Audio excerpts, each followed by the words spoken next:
جیسے کہ ہم جانتے ہیں کہ فلسطین میں ایک عجیب کشمکش جاری ہے، اور یہ جو فلسطینی لوگ ہیں ان پر کم و بیش پچھلے 100 سالوں سے ظلم جاری ہے۔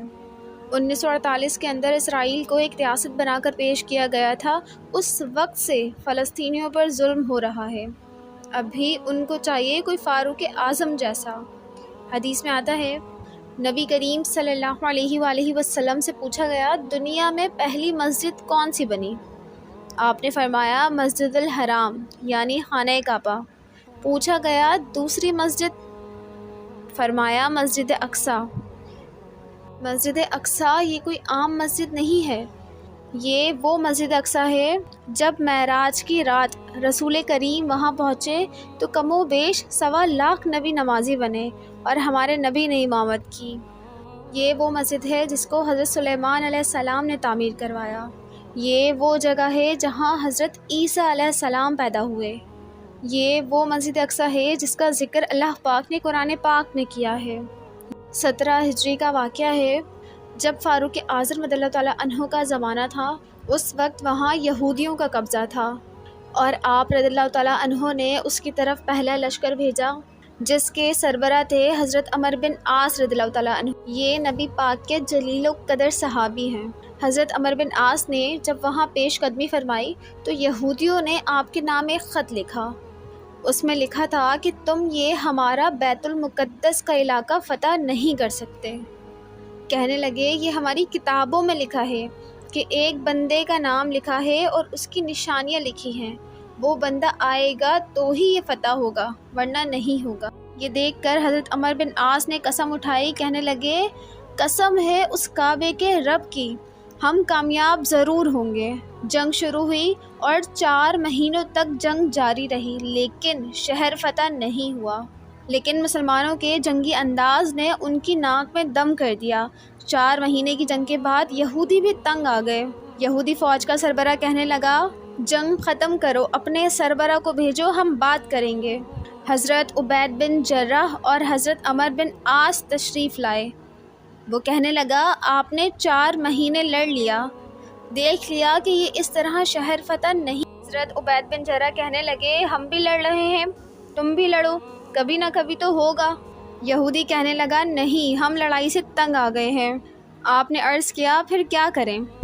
وہ کہنے لگا ہمیں پتہ ہے، ہماری کتابوں میں لکھا ہے کہ کون بندہ اس کو فتح کرے گا، اور وہ بندہ نبی محمد کا صحابی ہوگا، اور اس کا نام عمر ہوگا، اس کے والد کا نام خطاب ہوگا، اور اس کی نشانی بھی لکھی ہے۔ نشانی یہ ہے کہ جب وہ بولتا ہے حق اور سچ بولتا ہے، اور دوسری نشانی یہ ہے کہ وہ کسی سے ڈرتا بھی نہیں ہے سوائے رب کی ذات کے۔ اس نے کہا یہ بندہ آ جائے فتح ہو جائے گا۔ آپ رضی اللہ تعالیٰ عنہ نے عرض کیا کیسے فتح ہو جائے گا؟ اس نے کہا اگر یہ بندہ آ جائے تو مجھے بلا لینا۔ حضرت عمر بن عاص نے وہاں سے حضرت عمر پاک کو خط بھیجا۔ خط ملتے ہی ایک غلام کے ساتھ حضرت عمر فاروق اونٹنی پر سوار ہو گئے۔